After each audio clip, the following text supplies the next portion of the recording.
You know, actually, I know everything what I'm about to say is going to sort of seem to contradict everything I just said. I don't think it changes the fundamental picture. If you look, for example, the case of South Africa and what was called back then Namibia, or Southwest Africa, and then came to be Namibia, there were many UN resolutions. There was strong UN backing for the African National Congress and for Namibian independence already from 1960.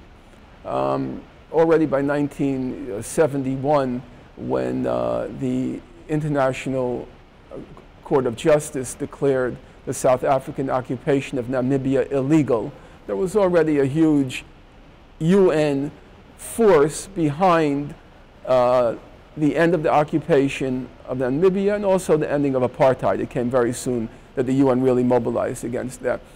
But nothing is going to change unless there's a mass movement from below. It didn't happen in South Africa without a mass movement, and it's not going to happen in the occupied territories.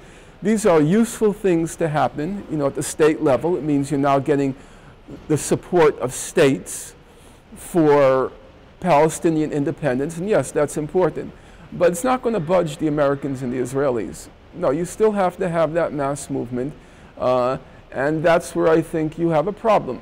But wouldn't that lead to an end game, for example, here, as you mentioned in your article? Yes, there is a possibility of an end game, but there's still the major factor hasn't yet been resolved. And the major factor is there has to be the Palestinians' most potent resource is not their rockets and their projectiles. They don't have rockets, they have projectiles.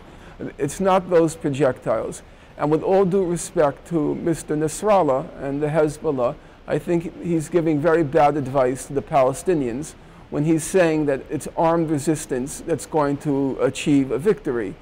And I think an error is now being made by people generalizing or extrapolating from what happened in Gaza, that this is the strategy to defeat the Israelis. Isn't that the conclusion that the Palestinians have reached now? I think it's a wrong conclusion. Yes, you've driven the Israelis to a stalemate, but you didn't end the occupation, and this is not going to end the occupation. By the way,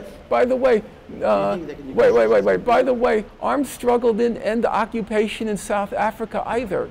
Let's be realistic about what happened. The armed struggle was maybe a tertiary factor, a third-level factor. The first factor was what? It was the mass civil disobedience in South Africa. The second factor was the international solidarity.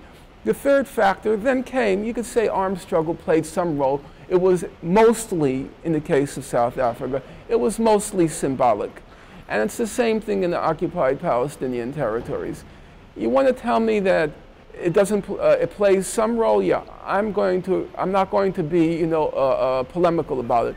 They achieved something in Gaza, and my, you know, profound respect to the people of Gaza. That's what you call an indomitable will to live, and to live with dignity.